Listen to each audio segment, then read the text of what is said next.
Hey authors, do you need easy content for your Instagram stories this week? Let me share one of my favorite things to do inside of stories. I love creating quizzes, and you can do this for your books. This is a 5-question quiz about things that happen inside of your stories. Maybe try not to be too spoilery for anybody who has not read the book yet, so think earlier inside of the stories or things that are major plot lines that you're already talking about inside the blurb of your story. You're going to start off with one static image. Create a pretty graphic, and it's either going to have your book cover on it, or it's going to be a picture of you holding your book up. On this graphic, you are going to create the words for the quiz. So whatever you're calling this quiz, now's the time to write it. It can be a quiz about your book. It can be a quiz about your characters, whatever works best for you. The next 5 images are going to be static images. So just photos, graphics. They are not going to be videos or boomerangs, whatever.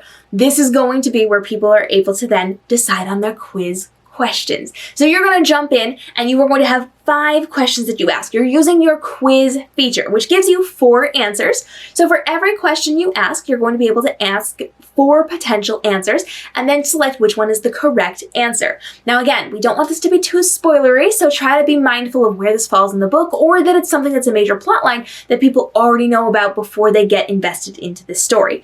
Now your goal here is to create something that's going to get the interest of people who have already read it, but spark some attention for people who have not. So be smart about how you're doing this. Now, as you're creating these questions, it is important to note you may not have a ton of space in the actual quiz box. So up at the top, there's a header.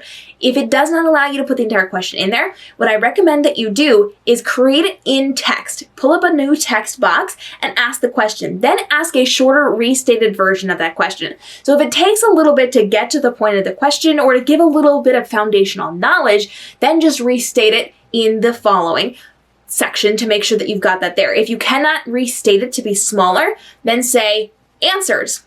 Give it really simple consideration and then move forward with those potential answers. Remember, with the quiz feature, this is not like a poll. It's not a free-for-all. You actually have to say which is the correct answer. So make sure you're highlighting that before you let them pick an answer before you post this.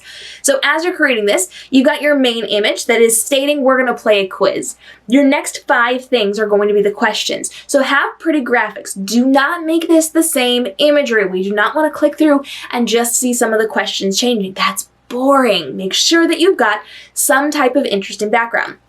Now this can have your book cover, it could have character art, it could be you holding your book up, it could be as simple as an interesting background. So you could take a picture of the wall with your plants next to it. You can take a picture of your desk or your keyboard. You can take a picture of your flower wall. It doesn't matter what it is, as long as it has some type of vibe related to your book. So if you can justify that it's in the aesthetic of this book, then you're fine. Make sure that it has some level of color and some level of detail, and then you want to make sure that you are putting your questions in a color that's not going to be blending in with your background. So if you're using text, make sure you have a solid background behind the text. If you're just using the question quiz box, then make sure that that top part does not blend into it. So if you've got a darker background and you just leave it on the black setting, that may be, kind of drowned out by your background.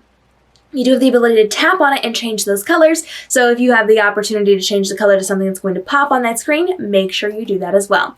Within this, you're asking 5 questions. It's a 5-question quiz. We don't want to burn them out, but we don't want to give them too little either. So keep it at 5 questions. If you have more than that, write a note on your phone, save it for the next time you play this game. You will easily start to come up with a lot of questions as you get into this. Save them in a note for the next time.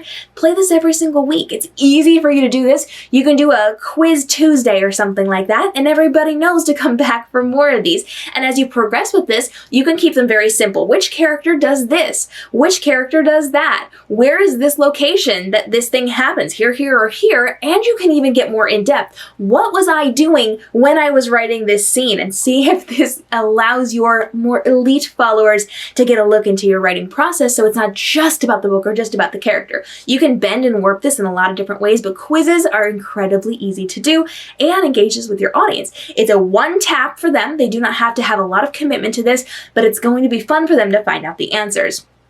Now at the end of this, you either have the ability to just cut it off, that could be the end of the story, or you can do a follow-up slide congratulating them and asking how they did, or asking to suggest a topic, so put a question box in, suggest a topic for next week's quiz.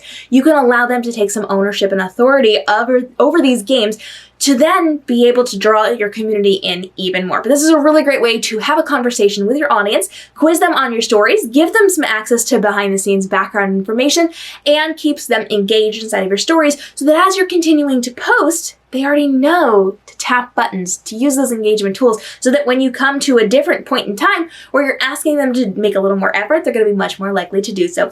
Questions on this, drop them down below. And if you feel like you want more help with your stories, I'm actually working on a series here. It's going to be a couple more episodes, so hit that subscribe and notification bell because I'm bringing you more things you can do inside of your Instagram stories, your TikTok, your YouTube page to make sure that you're marketing your books, making those sales, and building that community and the conversation within it. I'll see you in the next episode.